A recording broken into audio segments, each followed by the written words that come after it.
going to talk about A Wrinkle in Time. Yeah. Okay. And we started talking about it a little bit before, and I think we're all on the same page as far as if we like the book or not. But I wanted to find out first if you guys would consider what genre you would consider this. Would you consider it more of a fantasy or science fiction? Because I was a little bit confused on that myself. Well, I know when I was in elementary school, we would watch a movie. It was called The Wrinkle in Time. It was based off the book, and that was more on. Sorry, I'm really echoing. I'm gonna try to move or something. It was based off of. It was more fantasy, but when I read the book, I found out that the story was actually more science fiction. So I thought that was pretty interesting. Like it was like the Tesseract and going through different dimensions in space.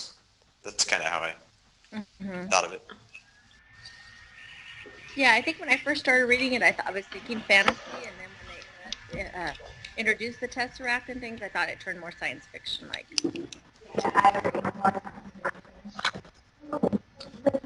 Rick, do you want to try to come to this building next door?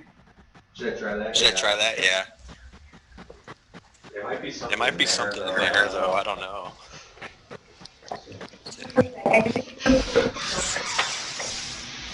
Okay, that's fine. Okay. All right, let's try that. Yeah, go ahead.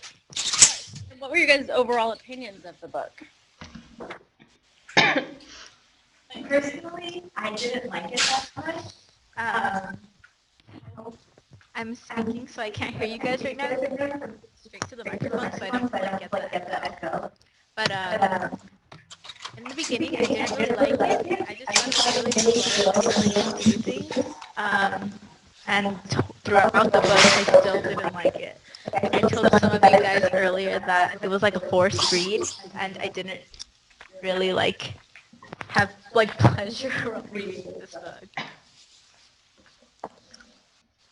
Yeah, what about the rest of you? Did you guys like it? I thought it was interesting, the twist. Sometimes I found it hard to read, and I had to reread to say, wait, what's going on? And I thought it was science fiction because of the, I think Monica said, the Tesseract. Once I got into it, I was thinking, oh my gosh, this whole book is going to be about this 5 minutes that they're going to be spending on these other planets. And I also thought it was interesting how they were bringing in religion and philosophers and poets and painters. And so for a while, I didn't really know where it was going to lead.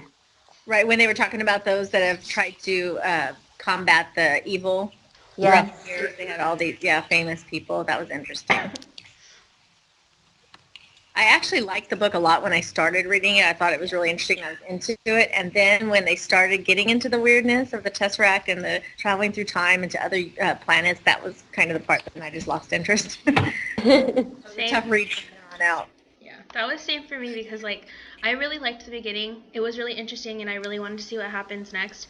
But then once I actually started getting into what was what they were doing on Camazon and stuff, and then when they were talking about it really confused me because I didn't really know. I couldn't understand it completely, so I had to keep rereading the sections so that I could fully understand what was happening. If that makes any sense at all. It does, and I agree with you. I reread everything because I had no idea what was going on, and I had to reread to understand what everything that was happening. Yeah. Yeah, some of it seemed kind of far-fetched in a way, or not far-fetched, but to where I couldn't really understand it initially. So I agree too. I think it kind of reminded me a little of The Giver. After a while, I realized that the story was giving us the impression that there's life in other planets, that we're not the only ones here. Yeah. But there was so much to consider and to think about. So I guess that's what would get me confused as well.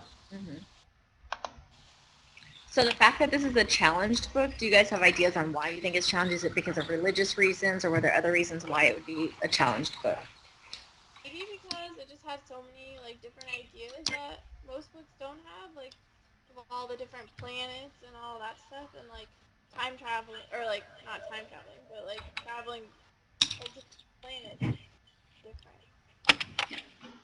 And like going off of what Amber said, even I can't remember when the book came out, but it was probably the ideas in the book were so far fetched that like they probably didn't want their kids reading about like there being other planets or like believing in something else. So that's probably one of the reasons why it was a challenged book too. Right. It came out in the 1960s, I think the early 60s. 1962. Oh yeah. So yeah. Yeah, just Well, kind of ideas people didn't like. Yeah. And the thing about God, if you're of another faith, maybe because you don't believe in it, it would turn you off. Right. Yeah, that's what I was reading. I did a little bit of research on it. It said that it was challenged by various religious groups because they said it kind of like disrespected their God or undermined their beliefs. Mm-hmm. So I guess that was why it was challenged. Right, because it was limited. I remember it mentioned Buddha and others type of beliefs, but it wasn't inclusive of what we have today. Mm-hmm. And then the part of the book that I did like was the different themes. Like the main theme throughout the story was like the good versus evil. Yes. And luckily, in the end, the good won. But there's a lot of other themes too. It wasn't just the good versus evil. It was like she conquered everything with love by the love she had for her brother. That's how she was able to conquer it. So there was the love versus hate, the good versus evil. Yeah.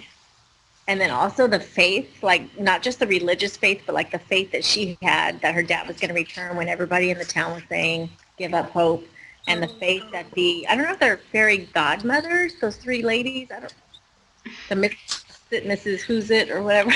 They were kind of, I don't know, some kind of spirit beings or something that were trying to fit into Earth so as not to scare. Mm-hmm. Yeah, I kept picturing, every time I was reading it, I was picturing those three from, is it Sleeping Beauty? I think it's like, Oh yeah. Oh, the fairies. yeah, I don't know why. Even Probably because of the hat. Probably. Yeah, I don't know.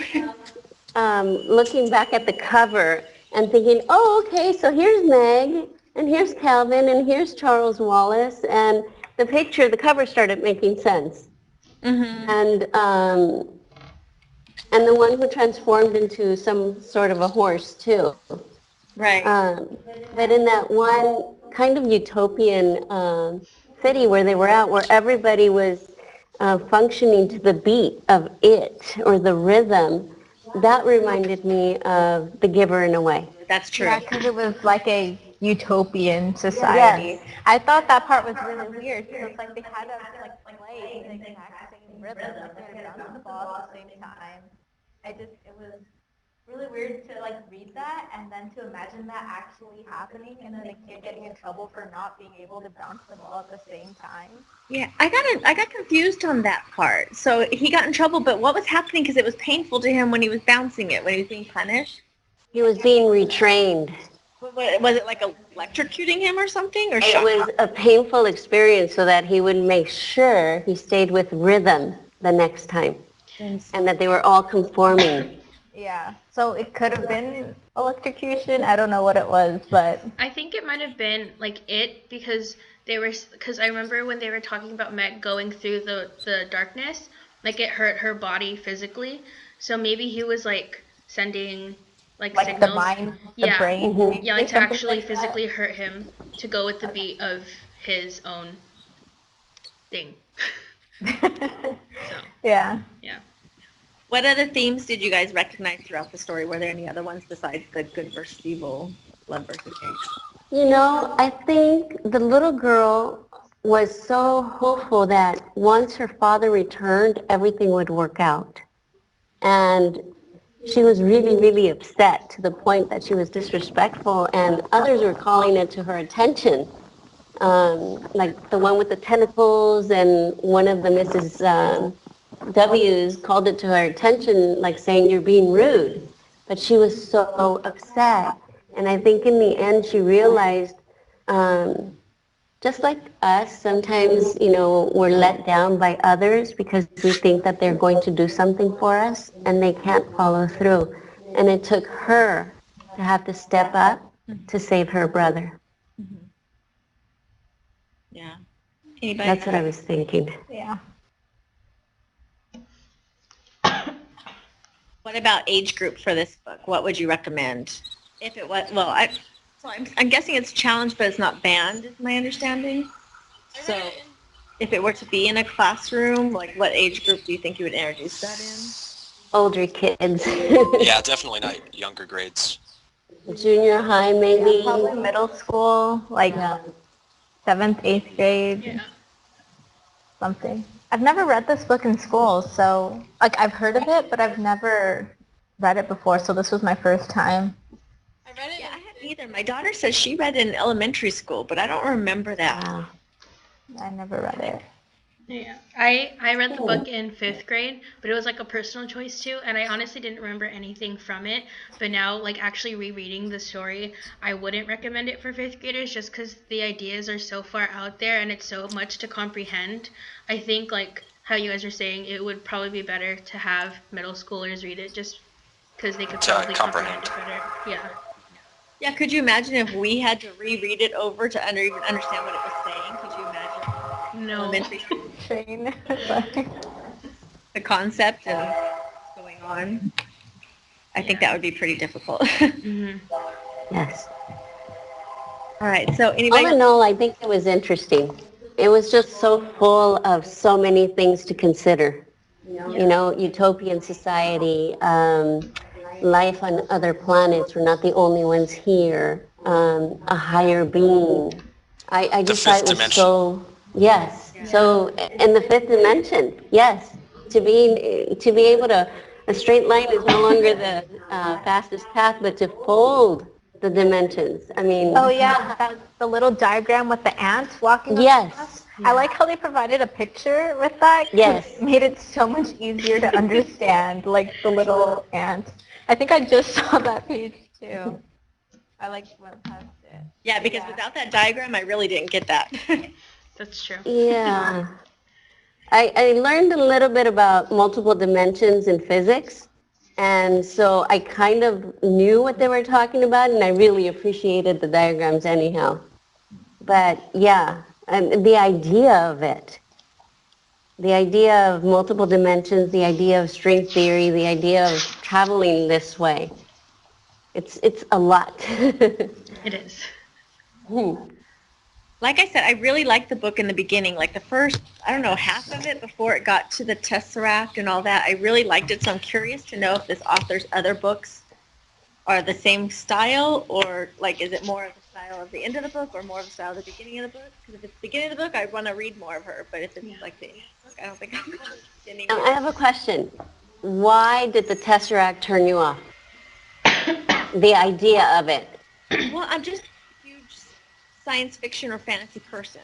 I just am not a fan of that, and for Okay.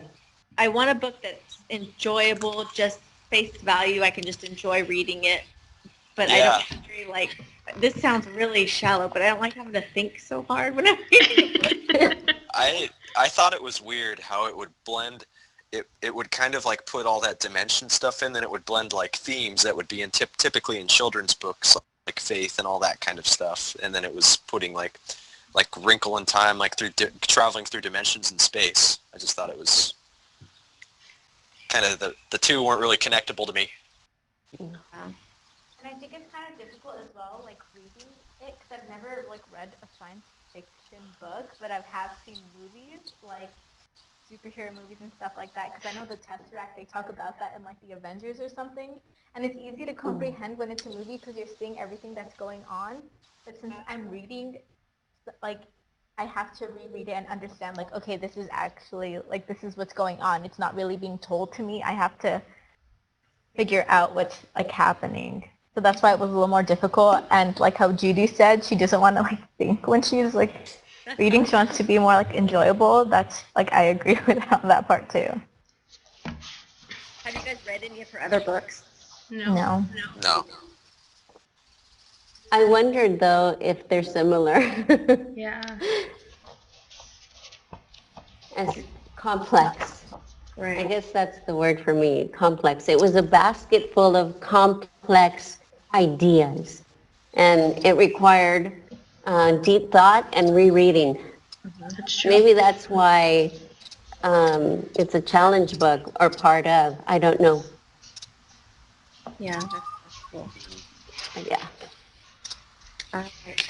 Anybody else have anything to add? Nope.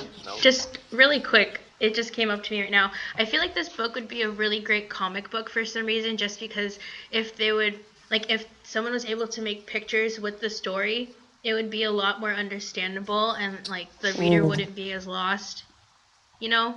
Because just having the illustrations just for the Tesseract and just for, like, when they talk about the different dimensions, um, like imagining it in your head is pretty difficult because you already have all the different ideas from the book already happening, but having the pictures there, like in front of you, just makes it a whole lot easier. So I feel like it would be, and there's a lot of adventure too. So I think it would be a really good comic book probably. And answering your question about how her, like, if her other books are like that, I looked it up, and most of it's like fantasy and science fiction. Oh, it is. Yeah, like a lot of her books. But like what Danielle is saying, the comic book, I can understand that because I had the hardest time imagining when she was describing what the ladies look like when they kept transforming. Yeah. I had the hardest time imagining that. Like the man in the chair with the red eyes, I kind of understand. The big brain pulsing, I could understand. But the three ladies, every time they changed like figures, I guess, or forms, I had the hardest time imagining what that was like. So I'm sure with a comic book, it would probably be much better. I think that's a really, really good idea because it would give us a visual. And I think trying to visualize these things that are foreign to us made us really stop and think and work harder, like you said, Judy. It wasn't just something that you can sit down and read and enjoy. You actually had to work at trying to visualize these three ladies, visualize traveling in time, visualize these planets and its occupants. Well, there's a movie out. I think Brent said he saw it, but so if you want to Yeah. watch the movie to help you It's pretty visualize like what strange. happened. It's not like the book.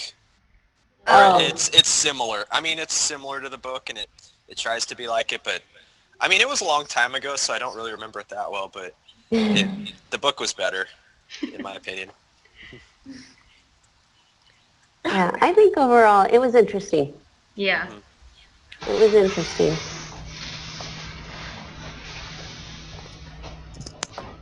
Okay, well, I want to say All right. something.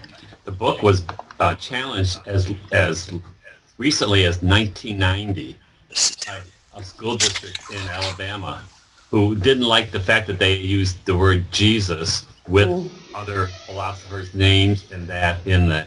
And it was the 23rd most challenged book out of 100 challenged books from 1990 to 1999. Wow. oh wow. Wow. Just a little fact, but I don't know. That was since 2014. That's the latest that I could find on this book at all. But I don't know if it's been challenged since then or not. But it's amazing how books can be so easily challenged and removed from book lists and things like that that schools provide. It doesn't even sound like it was a religious school, but it could have been. But it was a school in Alabama. I was surprised. I was watching the different videos today to try to find a video for the banned book. I was surprised at some of the reasons they challenged books or even banned books. The one that I thought was, I'll share this really quick, but I don't remember what country, maybe England or something. I don't remember. A teacher got the Three Little Pigs and any other picture book that had pigs in it banned because she had a lot of Muslims in her school. And she thought that was offensive to them. They banned anything with pigs, and even the Muslim community came out and said, we appreciate it, but, we're just not allowed to eat it, but we can still read books about it. Funny. That's great. Professor, what did you think of the book? Who, me? Yes. Did you like the book? I loved it, and I am not a science fiction. I'm contemporary realistic fiction all the way. But for some reason, I was enthralled by it. I just was amazed. I don't know. I just got caught up in it, even though I didn't really quite understand everything either. I had read it a long time ago, so I reread it last summer, and I was at first I was really going to like it, I thought, and then when it started to get more science fiction, I went, ooh, but I was still interested. I read the whole thing. I just was really, I enjoyed it. I don't know why. I just liked everything about it. I don't know if I like her style of writing, or maybe it was just the story and how unusual it was. But Have you read her other books? Any other books by her? I have not with hers. I have not at all, because I was never a science fiction, and I'm one who judges books by the cover, and I've got to stop doing that. It's silly. If it doesn't look like a great book, I'm not going to. If it's not, I lean toward contemporary realistic fiction. In fact, you know how much I judge a book by cover? I read only one of the Harry Potter books, the very first one that came out. All the others, never read them, and now I have one. I'm going to read everyone. A new one's going to come out every year. Yeah. And this is the first one, and it's all illustrated, and I'm intrigued. That I'm enthralled by it. I am like, every minute I can spend, I'm reading all over again just because I love the illustrations. That's how visual I am. And I had no interest after reading it last year. Not many years ago, I didn't read any of the others. I have all of them, but I didn't read, but I will not read it. So I'm doing that now. That's funny. It's cool.